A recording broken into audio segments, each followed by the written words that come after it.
उनको खरीदा जो चालाक बुद्धिजीवी हैं राम मंदिर के नाम पर,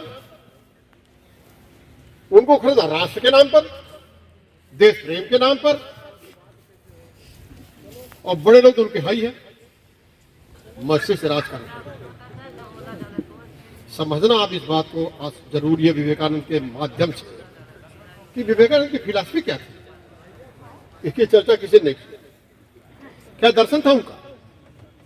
विवेकानंद को भी जपते हैं, मोदी और मोदी के चेले भी विवेकानंद का युवा महोत्सव मना रहे हैं, वो योग दिवस ही मनाते हैं, खाली सड़क पर नाक दबाकर। विवेकानंद की फिलॉसफी की चर्चा मैं करना चाहूंगा। संचालक महोदय हमको समय दीजिए। जी जी बिल्कुल बिल्कुल। विवेकानंद की फिलॉसफी जीवन दर्शन था वेदांत, और वेदांत के माने क्या होता है?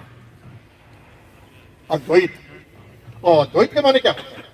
देयर इज नो ट्रू, दो होता ही नहीं। और जब दो नहीं होता है तो कैसा आरक्षण, कैसा गैर आरक्षण। जब दो नहीं होता है तो कैसा हिंदू और कैसा मुसलमान। जब दो नहीं होता है तो कैसा राजा और कैसा प्रजा।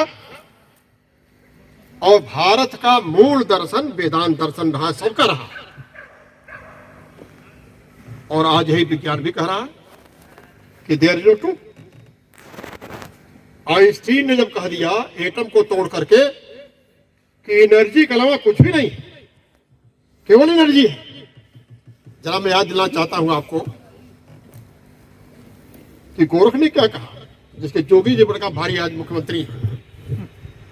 गोरख वाणी का पहली वाणी है बसत न शून्यम, शून्यम न बसत। अगम अगोचर ऐसा गगन शिखर एक बालक बोला, उसका नाम भरोगे कैसा? शून्य। शिव के माने क्या होता है? शिव के माने ही नहीं होता।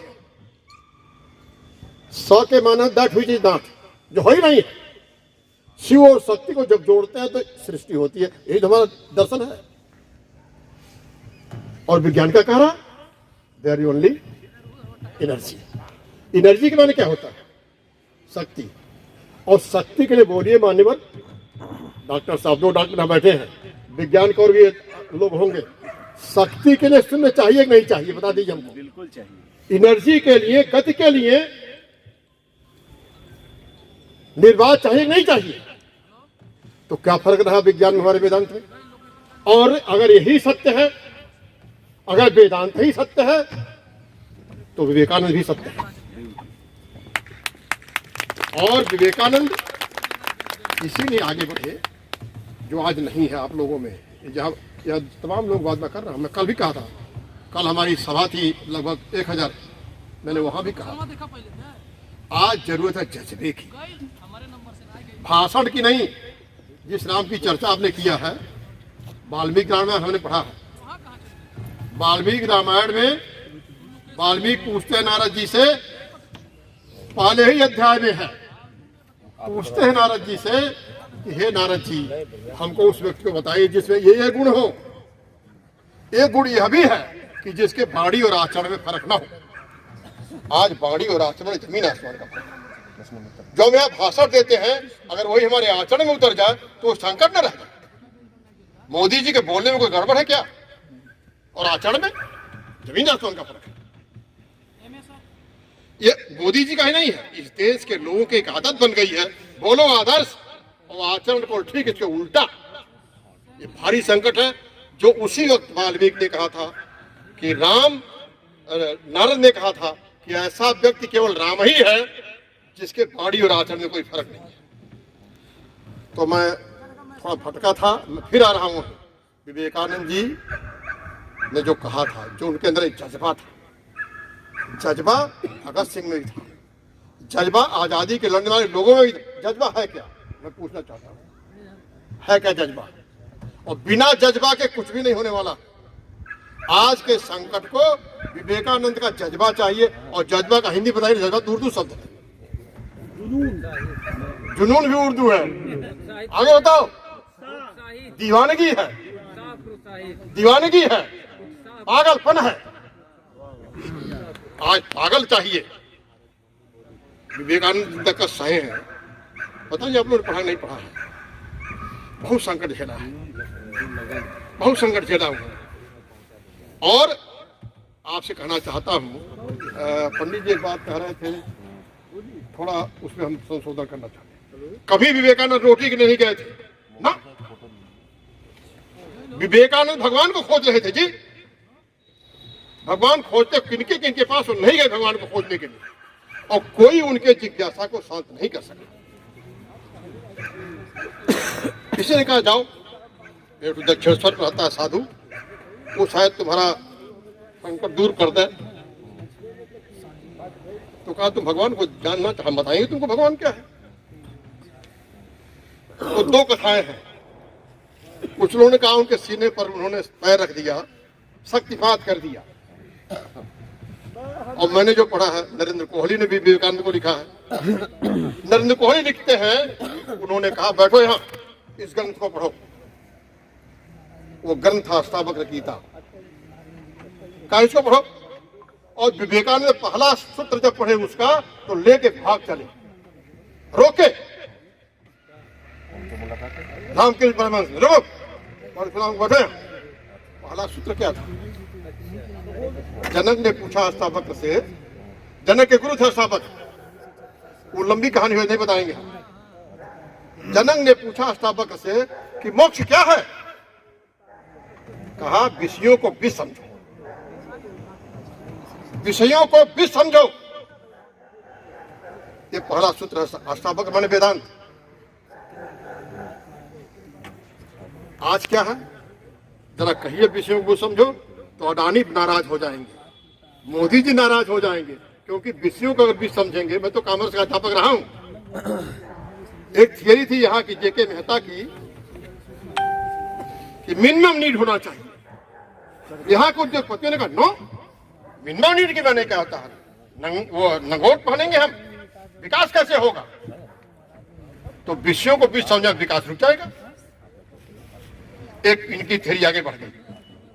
और लोगों के, जो भाई साहब ये हमारे संचालक महोदय कह रहे थे कि लोगों को भोग की आदत डाली गई। मेरे पिताजी कहते थे कोई चाय नहीं पीता था, चाय जबरन पिलाई जाती थी मार्केट में। और आज आप हमको बताओ ना, काश्मीर गुड़ की क्या जरूरत है? बताओ हमको। ये जो पान पराग खाते क्या जरूरत है? मदिरा की क्या जरूरत है? तो उस वक्त कहा था अपने विषयों को भी समझो, और आज विषयों को ही अमृत समझो।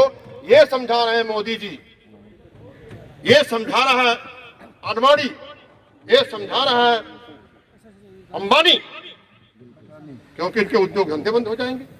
तो मित्रों, ये कहना चाहता हूं कि विवेकानंद ने भगवान को जब खोजा,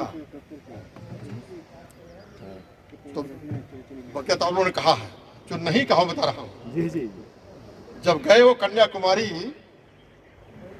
तो कन्याकुमारी जाने के लिए 2 पैसा लगता था नाव का, वो भी 2 पैसा नहीं था उनके पास। और रास्ते में मगरमच्छ बहुत थे। तो लोगों ने, विवेकानंद कूदने जा रहे हैं, लोगों ने कहा ना कूदिए, अरे मगरमच्छ है।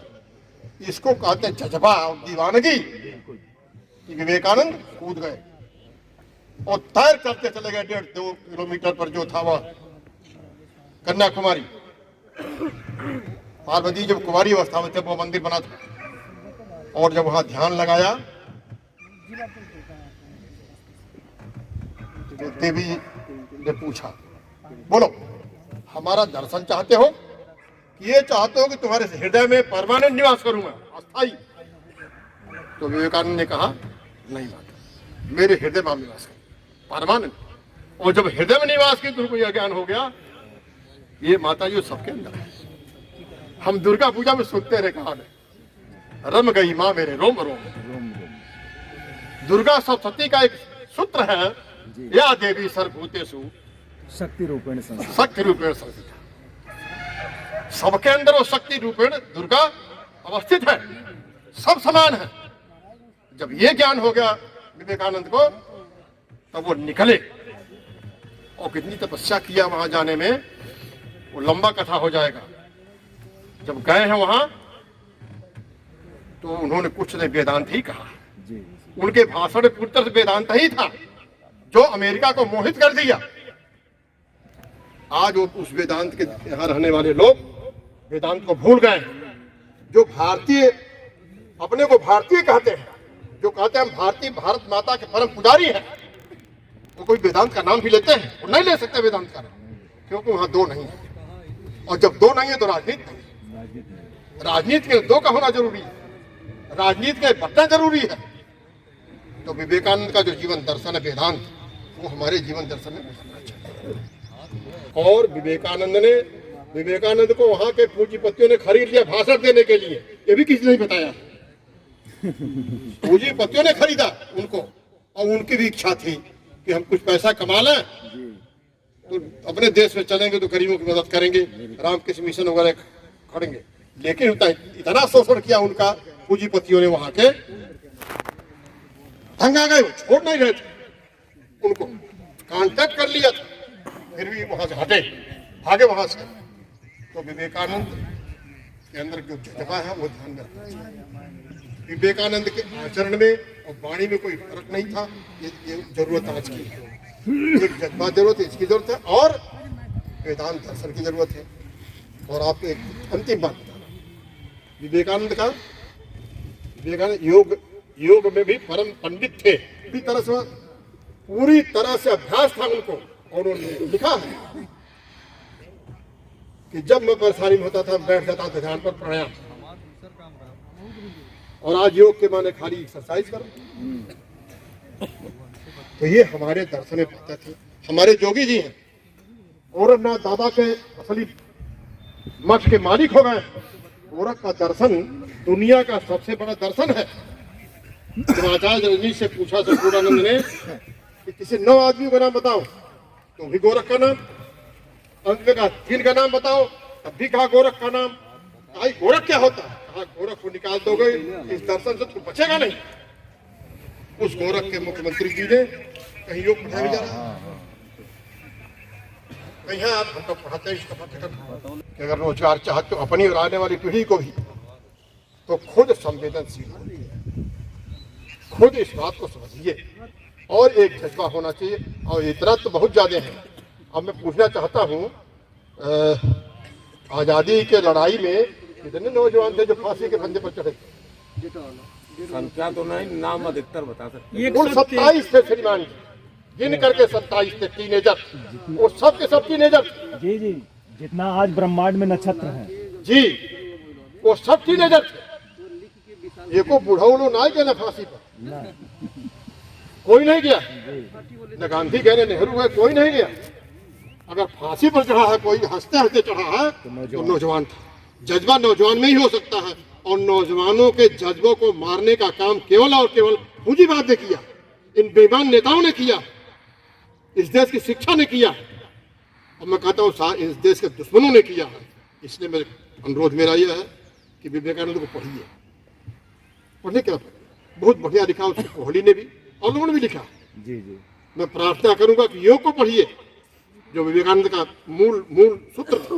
अष्टावक्र गीता को पढ़िए, गोरख वाणी को पढ़िए, और अपने खुद को पढ़िए। विवेकानंद ने अपने खुद को पढ़ा था, और खुद को पढ़ के पाया था कि हम ही सब कुछ, हम जो अद्वैत, देयर इज टू, जो हम हैं या सब लोग। तो यही मुझे कहना था। और आपका जो आंदोलन है तीसरा वर्ग का, हम तो शुरू से इसके समर्थक हैं। किस बात का आरक्षण?